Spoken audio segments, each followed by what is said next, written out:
Shoot this damn thing, Staff Sergeant. Oh, Lord have mercy. We need to know exactly where to hit this thing, so we don't waste all our ammo.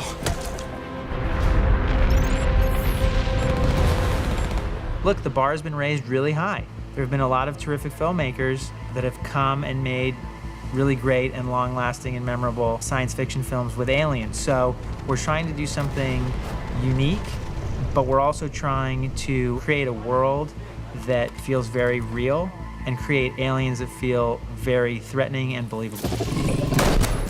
We went through a very comprehensive alien development stage where during pre-production, we looked at many, many different designs of how the aliens should look.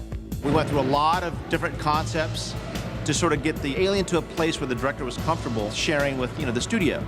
Because it was such a different type of thing he was going for, I mean, we're really trying to outdo the original Alien.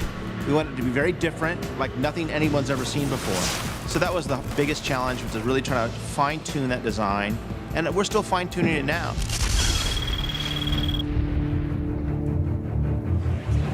So are you okay now, Carrie, with this one? Joel Harlow, the makeup effects person, is unreal.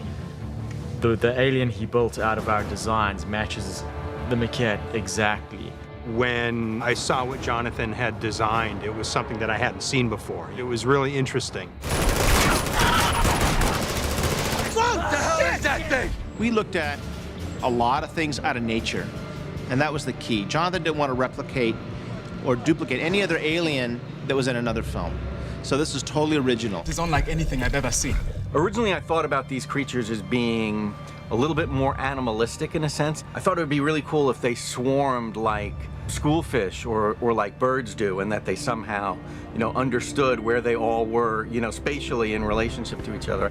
A lot of alien movies have creature-esque or insect-like aliens, which are great, but I just thought, to make this feel a little bit different, we'd have to find something that you haven't seen recently. Design changed from that original concept because I really tried not to overwrite it, because I know there's going to be really talented designers that are going to come into play and they're going to bring their creativity to bear. Because there's not a lot to draw on, nobody really has an alien. They just check it out, this is what it should look like. It's more experimentation, it's like we'll try this and see if this looks good, see if Jonathan likes this. If he doesn't, we'll change it a little bit, take his notes and modify accordingly. I just wanted to see how these aliens would move and walk.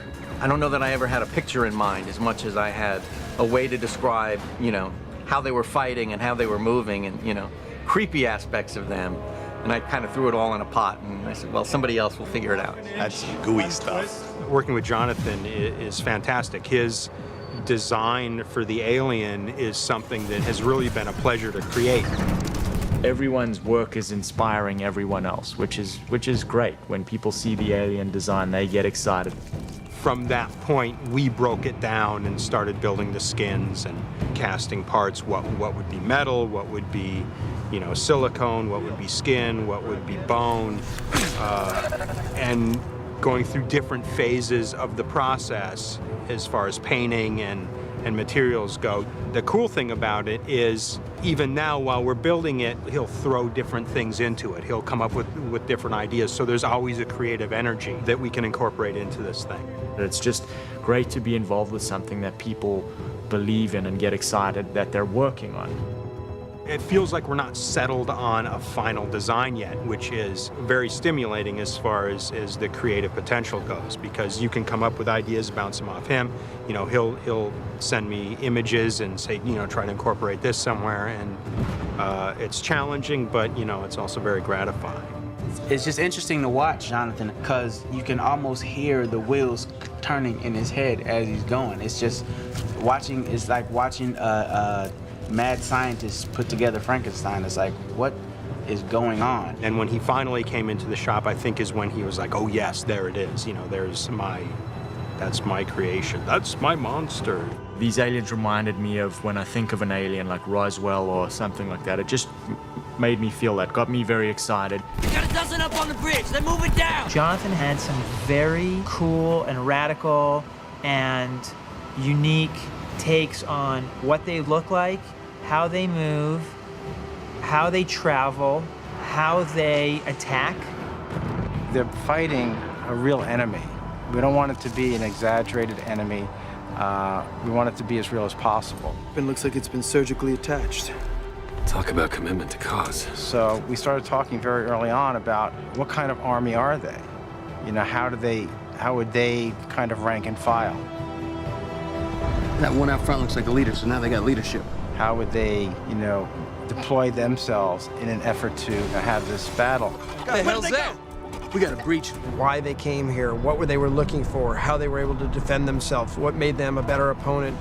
When you invade a place for its resources, you wipe out the indigenous population. Those are the rules of any colonization. One of the, I think, most interesting things is that we're fighting an enemy that is operating not unlike we are. You think those things get scared too? They're probably just like us. It's not just random acts of violence and aliens running around attacking. Ambush! They have formations, they have battle strategies. We were tracking enemy transmissions about 12 clicks south of here. They ambushed us, like they knew our freaking address. I come from creature effects, makeup effects. So when we first started this process with CG, I always told the director there needs to be a practical, real element on set. We did a lot of previs of our action sequences, and then we took those previs and we broke them down into storyboards, and we would break those down into visual effects shots and live action shots. And again, we always told ourselves, you know, stay real, stay true, as much in camera as possible. Use the visual effects as an accent or to tell the story. Hence our Alien and Joel Harlow's team making the full-scale Alien for various, like, when it's dead or when it gets cut open or when it has to interact with the actors closely, it tends to be the makeup effects puppet.